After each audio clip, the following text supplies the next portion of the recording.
Welcome to my new video. ইংরেজি কারো কাছে ভাষা, কারো কাছে বিষয় বা সাবজেক্ট। যারা ইংরেজি বিষয়টাকে ভাষা হিসেবে শিখতে চাইছো তাদের অবশ্যই 4টি বিষয়ে দক্ষতা অর্জন করতে হবে। 1 হচ্ছে শোনা, 2 বলা, 3 পড়া, 4 লেখা। যারা এই 4টি বিষয়ে দক্ষতা অর্জন করতে পারবে তারা শুধু ইংরেজি কেন, ইংরেজির পাশাপাশি তোমরা যে কোনো ফরেন ল্যাঙ্গুয়েজ শিখতে পারবে। তুমি যখন তোমার মাতৃভাষা শিখেছিলে তার জন্য কিন্তু তুমি কোনো স্কুলে যাওনি, কোনো বই পড়োনি, শুধুমাত্র তুমি শুনে শুনে এবং তাদের শুনে কপি করে করে বলে বলেই কিন্তু তুমি শিখে গেছো। ঠিক সেইভাবে তুমি যদি ইংরেজি ভাষাটাকে আয়ত্ত করতে চাও তোমাকে শুনতে হবে, তোমাকে বলতে হবে। ইংরেজিতে তুমি যদি বিগিনার হও তাহলে কিন্তু তোমাকে ইংরেজি প্রথমে তোমাকে শোনার ক্ষমতাটা খুব ভালোভাবে তৈরি করতে হবে। তোমাকে খুব ভালোভাবে মন দিয়ে শুনতে হবে এবং শোনার পরে সেগুলোকে তোমাকে প্র্যাকটিস করতে হবে, মুখে বলতে হবে। তুমি যদি সাঁতার শিখতে চাও তাহলে যেমন তোমাকে জলে নেমে সাঁতার শিখতে হবে, ঠিক সেই রকমভাবেই তুমি যদি ইংরেজি বলা শিখতে চাও তোমাকে কিন্তু বলতে হবে। শুধু শুনলেই তুমি শিখতে পারবে না, বা তুমি উপরে দাঁড়িয়ে থেকে কারো সাঁতার শেখা দেখলেই কিন্তু তুমি সাঁতার শিখতে পারবে না। সেই রকমভাবে তুমি কারো ইংরেজি বলা শুনলে সেটা শুনেই কিন্তু তুমি ইংরেজি বলতে পারবে না বা বলা শিখতে পারবে না। তোমাকেও কিন্তু তার সঙ্গে ইংরেজি বলাটা প্র্যাকটিস করতে হবে, তোমাকেও তার সঙ্গে বলার অভ্যাসটা তৈরি করতে হবে। কোনো ভাষা আয়ত্ত করলে তার মধ্যে কোনো গ্রামাটিক্যাল রুল লাগে না। তুমি সেখানে ভুল বললেও সে ভাষাটা কিন্তু গ্রহণযোগ্য হয়ে যায়। শুধু ভাষাটা যদি তোমার কেউ বুঝতে পারে, ভাষাটা যদি বোঝার মতো হয়, আন্ডারস্ট্যান্ডেবল হয়, তাহলেই কিন্তু সেটা ভাষা। English makes you hot property. ইংরেজি তোমাকে এমন একটা সম্পত্তিতে পরিণত করে যে তুমি যদি খুব ভালো ইংরেজি বলতে পারো, তোমার মধ্যে যদি খুব ভালো ইংরেজি ভাষা জ্ঞান থাকে, ইংরেজি বলার দক্ষতা থাকে, তাহলে যে কেউ চাইবে তোমাকে হায়ার করতে। যেহেতু English is our global language and English is spoken all over the world. তোমরা যারা ইংরেজি শিখতে চাও তাদের জন্য আমার এই ভিডিওটি খুব উপকারে লাগবে। আজকে আমি এই ভিডিওতে শেখাবো কিভাবে তোমরা কোনো ইংরেজি গ্রামার না জেনেও খুব ভালোভাবে তোমরা ইংরেজি বলতে পারবে এবং ইংরেজি বুঝতে পারবে। তোমাদেরকে যেটা করতে হবে, তোমাদেরকে কিছু শব্দভাণ্ডার তোমাদেরকে আয়ত্ত করতে হবে। যে শব্দগুলো তোমার প্রতিদিনের জীবনে ব্যবহার হচ্ছে সেগুলো কিন্তু তোমাকে আয়ত্ত করতে হবে। তুমি যদি ইংরেজি ভাষা শিখতে চাও তাহলে সকাল থেকে রাত্রি পর্যন্ত তোমার জেগে থাকার সময় সারাদিন তোমাকে প্রতিটা বিষয়কে ইংরেজিতে ভাবতে হবে। তোমার সামনে ঘটা যে কোনো কাজকে তুমি ইংরেজিতে ভাববে। তুমি যে কাজই করো না কেন সেই কাজটা তোমাকে ইংরেজিতে ভাবতে হবে এবং সেই কাজের সঙ্গে জড়িত শব্দগুলোকে তোমাকে ইংরেজিতে আয়ত্ত করতে হবে। প্রথম প্রথম হয়তো তোমার সমস্যা হবে, কিন্তু ধীরে ধীরে দেখবে তোমার প্রোগ্রেস হচ্ছে। তুমি যেমন জন্মে জন্মেই তোমার মাতৃভাষাকে আয়ত্ত করনি, ঠিক তেমনই কিন্তু তুমি চাইলেই একদিনে ইংরেজিকে আয়ত্ত করতে পারবে না। আমরা সাধারণত ইংরেজি ভাষা 2 রকমভাবে শিখতে পারি, একটা এক্সটার্নাল, একটা ইন্টারনাল। ইন্টারনাল মানে হচ্ছে তোমার প্রচেষ্টা। তুমি সারাদিন মনে মনে ভাবলে যেটা, সেটাকে ইংরেজিতে ভাবো। তুমি যেটা মনে মনে কোনো কথা বলছো সেটা ইংরেজিতে বলো। কোনো কথা একবার শুনে, একবার বলে, একবার লিখে, একবার পড়েই কিন্তু আমরা দক্ষতা অর্জন করতে পারবো না।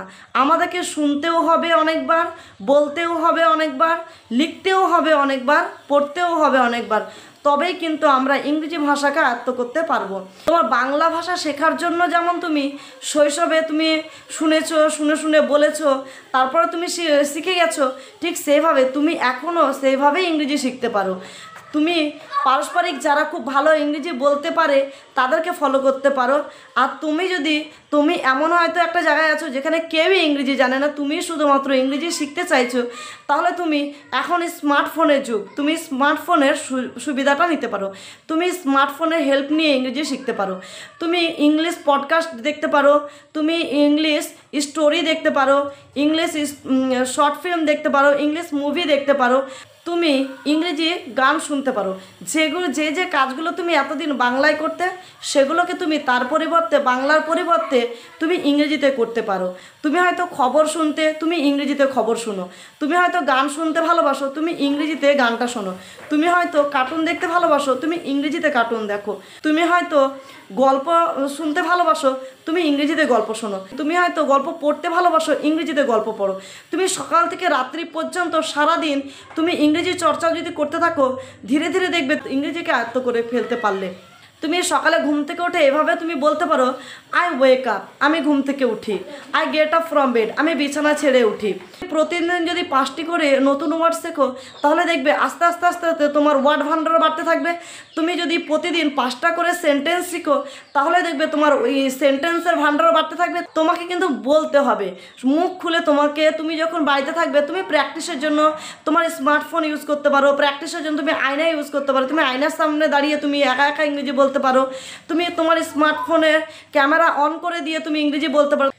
তুমি সারাদিনে যে নতুন শব্দটা তুমি শুনবে, সেই শব্দটাকে তুমি যাতে ভুলে না যাও তার জন্য তুমি কপিতে লিখে রাখবে, এবং সেই শব্দটাকে তুমি সময় পেলেই তুমি পড়ে নেবে এবং প্র্যাকটিস করবে। তুমি একটা শব্দকে দিয়ে একদিনে যদি 10টা সেন্টেন্স তুমি বলো, তাহলে সেই শব্দটা তো তুমি ভুলবেই না, তার পাশাপাশি তোমার ইংরেজি শেখার চাহিদা আরও বেড়ে যাবে এবং অনেক নতুন নতুন তোমার বাক্য তোমার মধ্যে বাড়তে থাকবে। আমি ইংরেজি শেখার জন্য একটাই কথা বলবো, যে ইংরেজি ওয়ার্ড শেখার থেকে তুমি ইংরেজি সেন্টেন্স শেখার প্রতি গুরুত্ব দিতে পারো। ইংরেজি একটা ওয়ার্ড শিখে তোমাকে তা দিয়েও কিন্তু তোমাকে সেন্টেন্স মেক করতে হবে। তার থেকে তুমি যদি প্রতিদিন 5টা করে সেন্টেন্স শেখো, তাহলে দেখবে ধীরে ধীরে তোমার ইংরেজিটা কতটা সহজ হয়ে যায় এবং কত সহজভাবে তুমি স্পোকেন ইংরেজি শিখতে পারো। ইংরেজি সেন্টেন্স 2 ধরনের হয়ে থাকে, single word, multi word. Single word মানে একটি শব্দ দিয়ে তুমি ইংরেজিতে কথা বলতে পারো, যেমন ইয়েস, হ্যাঁ, নো, না, কাম, এসো, গো, যাও, ওয়েট, অপেক্ষা করো, স্টপ, থামো, স্টার্ট, শুরু করো, সি, দেখো, ওয়াচ, লক্ষ্য করো, নোটিস, লক্ষ্য করো, ফলো, অনুসরণ করো। একটা ওয়ার্ডের দ্বারাও কিন্তু তোমরা তোমাদের মনের ভাব প্রকাশ করতে পারছো। তোমরা প্রথমেই যারা ইংরেজি শিখতে এসেছো বা আমার এই ভিডিও দেখে যারা মনে করছো যে ইংরেজি ভাষা শেখা শুরু করব, তারা অবশ্যই সিঙ্গেল ওয়ার্ড দিয়ে তোমরা প্রথমে শুরু করো। সিঙ্গেল ওয়ার্ড দিয়ে তোমরা ইংরেজি বলা শুরু করো। ধীরে ধীরে তোমরা সিঙ্গেল থেকে তোমরা ডাবল ওয়ার্ডে যাবে, ডাবল থেকে তোমরা আস্তে আস্তে মাল্টি ওয়ার্ড সেন্টেন্সে যাবে।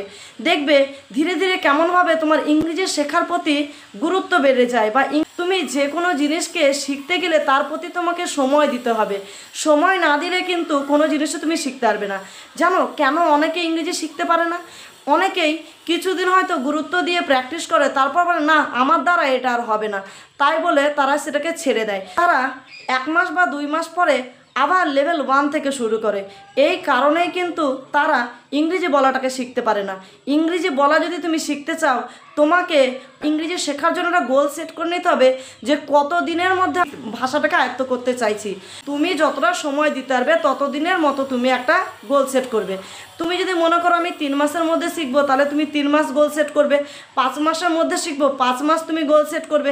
এভাবে গোল সেট করে তুমি যদি এগিয়ে যাও কোনো স্পেস ছাড়াই, দেখবে 100% শিওর যে তুমি 90 দিনের মাথাতে কিন্তু খুব ভালো ইংরেজি বলা শিখে যাবে, বা তুমি 5 মাসের মাথাতে কিন্তু খুব ভালো ইংরেজি বলা শিখে যাবে। ইংরেজি বলা শিখতে গেলে তোমাকে প্রথমে গোল সেট করতে হবে, এবং গোল সেট করার পরে এই 4টি ধাপে তোমাকে কন্টিনিউ এগিয়ে যেতে হবে, প্র্যাকটিস করতে হবে। ডেইলি মোশনে তোমাকে শুনতে হবে, বলতে হবে, লিখতে হবে, পড়তে হবে। এই 4টি পদ্ধতি অ্যাপ্লাই করে যদি তুমি প্রতিদিন প্র্যাকটিস করতে পারো, তাহলে দেখবে ইংরেজি তোমার কাছে কতটা সহজ হয়ে যায় এবং ইংরেজি কিভাবে ধীরে ধীরে তোমার আয়ত্তে চলে আসে। তুমি সবসময় চেষ্টা করবে যে ইংরেজি নতুন নতুন শব্দগুলোকে বারবার বলা।